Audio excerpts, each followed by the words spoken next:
ਭਾਰਤ ਤੇ European union ਦੇ ਵਿਚਾਲੇ ਇੱਕ ਇਤਿਹਾਸਿਕ ਸਮਝੌਤਾ ਹੋਇਆ, ਇੱਕ ਡੀਲ ਹੋਈ, ਵਪਾਰਕ ਸਮਝੌਤਾ ਹੋਇਆ ਜਿਸ ਨੂੰ ਮਦਰ ਆਫ ਆਲ ਡੀਲਸ ਕਿਹਾ ਜਾ ਰਿਹਾ ਹੈ।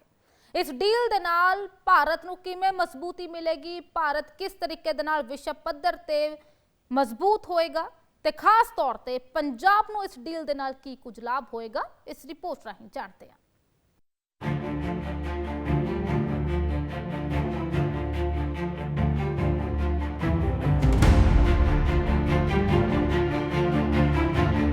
यूरोपियन यूनियन के 27 देशों के साथ भारत ये एफटीए कर रहा है।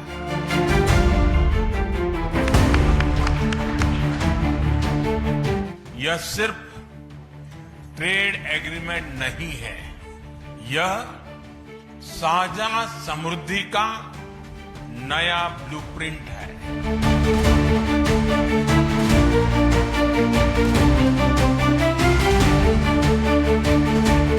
ਭਾਰਤ ਨੇ ਗਲੋਬਲ ਵਪਾਰ ਦੀ ਸ਼ਤਰੰਜ ਤੇ ਇੱਕ ਵੱਡੀ ਚਾਲ ਚੱਲੀ। ਲਗਭਗ 20 ਸਾਲਾਂ ਦੀ ਉਡੀਕ ਤੋਂ ਬਾਅਦ ਹੋਈ ਭਾਰਤ ਯੂਰੋਪੀਅਨ ਯੂਨੀਅਨ ਮੁਫਤ ਵਪਾਰ ਡੀਲ ਸਿਰਫ ਦੋ ਅਰਥ ਵਿਵਸਥਾਵਾਂ ਦਰਮਿਆਨ ਸਮਝੌਤਾ ਹੀ ਨਹੀਂ ਹੈ, ਬਲਕਿ 140 ਕਰੋੜ ਭਾਰਤੀਆਂ ਦੀ ਖੇਤੀ, ਉਦਯੋਗ ਤੇ ਰੁਜ਼ਗਾਰ ਦੇ ਨਾਲ ਜੁੜੀ ਕਹਾਣੀ ਹੈ। ਇਸ ਡੀਲ ਨਾਲ ਕਿਸਾਨਾਂ ਨੂੰ ਨਵੇਂ ਬਾਜ਼ਾਰ, ਉਦਯੋਗ ਨੂੰ ਨਵੀਂ ਰਫ਼ਤਾਰ ਤੇ ਦੇਸ਼ ਨੂੰ ਵਪਾਰਕ ਸੰਤੁਲਨ ਮਿਲਣ ਦੀ ਉਮੀਦ ਹੈ। सवाल ये नहीं कि यूरोप ਨੂੰ ਕੀ ਮਿਲੇਗਾ, सवाल ये है कि भारत इस मौके ਨੂੰ ਆਪਣੀ ਤਾਕਤ ਬਣਾਏਗਾ। इस डील ਨੂੰ मदर ऑफ ऑल डील्स ਕਿਹਾ ਜਾ ਰਿਹਾ ਹੈ। ਪ੍ਰਧਾਨ ਮੰਤਰੀ ਨਰਿੰਦਰ ਮੋਦੀ ਨੇ ਇਸ ਸਮਝੌਤੇ ਨੂੰ ਇਤਿਹਾਸਕ ਦੱਸਿਆ ਹੈ। ਪੀਐਮ ਨੇ ਕਿਹਾ ਇਹ ਦੁਨੀਆ ਦੀ ਦੋ ਵੱਡੀ ਅਰਥਵਿਵਸਥਾ ਦੇ ਵਿਚਕਾਰ ਤਾਲਮੇਲ ਦਾ ਇੱਕ ਸ਼ਾਨਦਾਰ ਉਦਾਹਰਣ ਹੈ। ਉਹਨਾਂ ਕਿਹਾ ਇਸ ਨਾਲ ਭਾਰਤ ਦੇ ਕਿਸਾਨਾਂ ਤੇ ਛੋਟੇ ਕਾਰੋਬਾਰੀਆਂ ਲਈ ਯੂਰਪੀ ਬਾਜ਼ਾਰ ਤੱਕ ਪਹੁੰਚ ਆਸਾਨ ਹੋ ਜਾਏਗੀ। ਇਸ ਨਾਲ ਨਿਰਮਾਣ ਅਤੇ ਸਰਵਿਸ ਸੈਕਟਰ ਨੂੰ ਹੁਲਾਰਾ ਮਿਲੇਗਾ। ਇਹ ਸਮਝੌਤਾ ਗਲੋਬਲ ਜੀਡੀਪੀ ਦੇ ਕਰੀਬ 25% ਤੇ ਗਲੋਬਲ ਟ੍ਰੇਡ ਦੇ ਕਰੀਬ 1/3 ਹਿੱਸੇ ਨੂੰ ਦਰਸਾਉਂਦਾ ਹੈ। यूरोपियन यूनियन के 27 देशों के साथ भारत ये एफटीए कर रहा है। यह एक ऐतिहासिक समझौता हमारे किसानों, हमारे छोटे उद्योगों, इसके यूरोपियन मार्केट तक पहुंच आसान बनाएगा, मैन्युफैक्चरिंग में नए अवसर पैदा करेगा और हमारे सर्विसेज सेक्टर के बीच सहयोग को और प्रबल करेगा।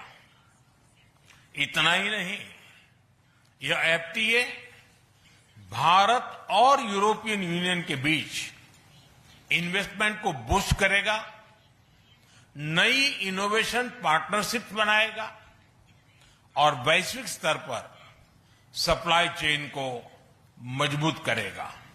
यानी यह सिर्फ ट्रेड एग्रीमेंट नहीं है, यह साझा समृद्धि का नया ब्लूप्रिंट है। इस डील ਦਾ ਮੁੱਖ ਮਕਸਦ ਵਪਾਰ ਤੇ ਟੈਰਿਫ ਨੂੰ ਘੱਟ ਕਰਨਾ ਜਾਂ ਫਿਰ ਖਤਮ ਕਰਨਾ ਹੈ। ਸੇਵਾਵਾਂ ਤੇ ਨਿਵੇਸ਼ 'ਚ ਆਸਾਨ ਐਂਟਰੀ ਬਣਾਉਣਾ ਹੈ, ਆਯਾਤ ਤੇ ਨਿਰਯਾਤ ਨੂੰ ਵਧਾਉਣਾ, ਆਰਥਿਕ ਸਹਿਯੋਗ ਅਤੇ ਰਣਨੀਤਿਕ ਸਾਂਝੇਦਾਰੀ ਬਣਾਉਣਾ ਹੈ।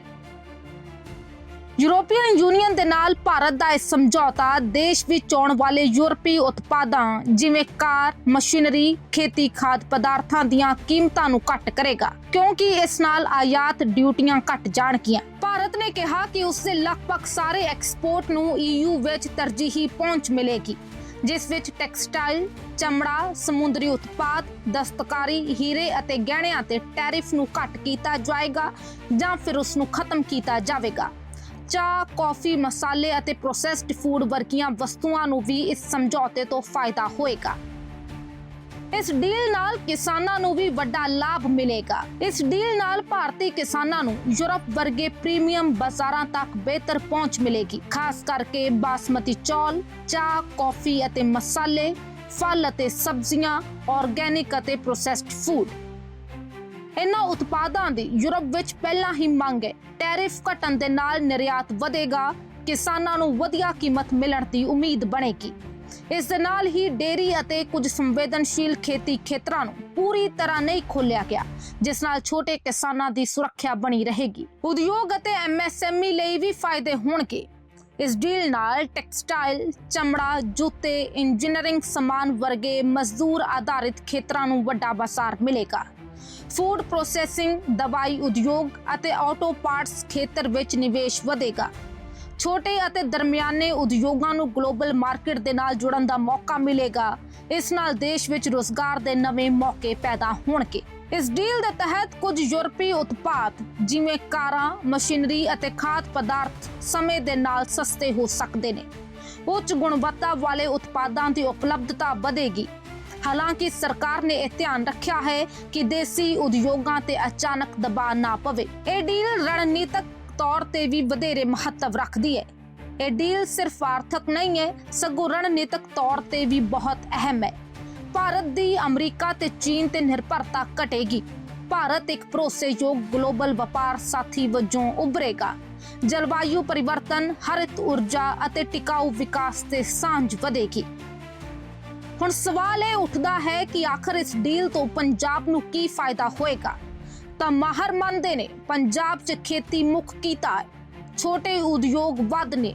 ਇਸ ਡੀਲ ਨਾਲ ਪੰਜਾਬ ਨੂੰ ਸਿੱਧਾ ਲਾਭ ਮਿਲੇਗਾ। ਭਾਰਤ ਅਤੇ ਯੂਰਪ ਯੂਨੀਅਨ ਵਿਚਾਲੇ ਹੋਈ ਇਤਿਹਾਸਕ ਮੁਫਤ ਵਪਾਰ ਡੀਲ ਦੇ ਨਾਲ ਪੰਜਾਬ ਦੀ ਖੇਤੀ ਅਤੇ ਉਦਯੋਗ ਲਈ ਨਵੇਂ ਦਰਵਾਜ਼ੇ ਖੁੱਲ ਰਹੇ ਨੇ। ਬਾਸਮਤੀ ਚੌਲ ਤੋਂ ਲੈ ਕੇ ਗਾਰਮੈਂਟਸ, ਸਪੋਰਟਸ ਗੁੱਡਸ ਤੋਂ ਫੂਡ ਪ੍ਰੋਸੈਸਿੰਗ ਤੱਕ ਪੰਜਾਬ ਦੇ ਨਿਰਯਾਤ ਮੁੱਖ ਖੇਤਰਾਂ ਨੂੰ ਯੂਰਪ ਵਰਗੇ ਪ੍ਰੀਮੀਅਮ ਬਾਜ਼ਾਰ ਵਿੱਚ ਵੱਡੀ ਪਹੁੰਚ ਮਿਲਣੀ ਤੈਅ ਮੰਨੀ ਜਾ ਰਹੀ ਹੈ। ਇਹ ਡੀਲ ਸਿਰਫ ਵਪਾਰਕ ਸਮਝੌਤਾ ਨਹੀਂ, ਸਗੋਂ ਪੰਜਾਬੀ ਕਿਸਾਨਾਂ, MSME ਅਤੇ ਨੌਜਵਾਨਾਂ ਲਈ ਆਮਦਨ, ਰੁਜ਼ਗਾਰ ਅਤੇ ਗਲੋਬਲ ਮੌਕਿਆਂ ਦਾ ਨਵਾਂ ਮੋੜ ਹੈ।